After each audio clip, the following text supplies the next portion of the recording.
باب هل ينتفع الواقف بوقفه؟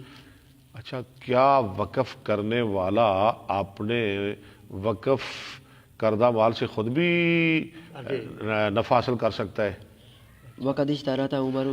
ہاں، آپ کہہ دیں کہ وہ گاڑی میں نے مدرسے کو دے دی، اب آپ اس پر نہیں بیٹھ سکتے؟ بیٹھ سکتے. ہاں جی، یہ سب کے لیے ہے. ہاں جی، یہ جو میرا باغ ہے نا، یہ میں نے اللہ کی راہ میں وقف کر دیا، غریبوں کے لیے، مسکینوں کے لیے، فقیروں کے لیے، سب کے لیے. تو آپ بھی سب کے اندر شامل ہیں. جتنا سب کا حق ہے اتنا آپ کا بھی حق ہے، زیادہ نہیں. اتنا آپ، حضرت عثمان نے وہ کنواں خریدا تھا، مسلمانوں کے لیے وقف کیا. ہاں، اور جیسے لوگ پانی پیتے تھے خود بھی پیتے تھے. ہاں جی. وقد اشترط عمر لا جناح على من ولیہ. عمر شرط لگائی کوئی گناہ نہیں اس شخص پر جو اس کا والی بنے، یعنی وقف کا، ان یأکل منہا. یہ کہ وہ سکھائے. وقد یلی الواقف. وقد یلل واقف اور تحقیق خود بھی وقف کرنے والا ولی بن سکتا ہے، وغیرہ. یعنی اپنے قبضے میں رکھے، یا دوسرا بھی.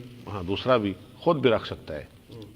وکذالک کل من جعل بدنة او شیئا للہ. وکذالک وکذالک کل من جعل بدنة ہر وہ شخص جس نے کی بدنا قربانی او شیئا للہ یا کوئی چیز اللہ کے لیے، فلہ ان ینتفع بہا.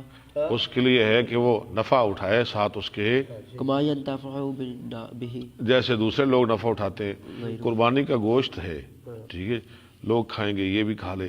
اس طرح قربانی کا جانور ہے، اس پر سواری بھی کر سکتا ہے. جی ٹھیک ہوگی.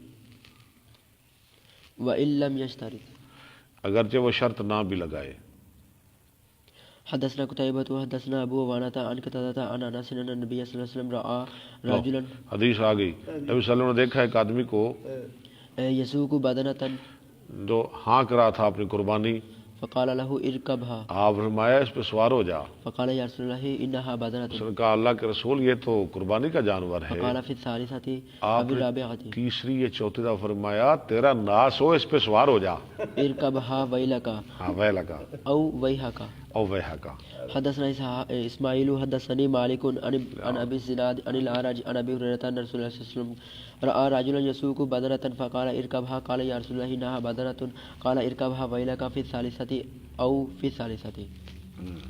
باب اذا وقف شيئا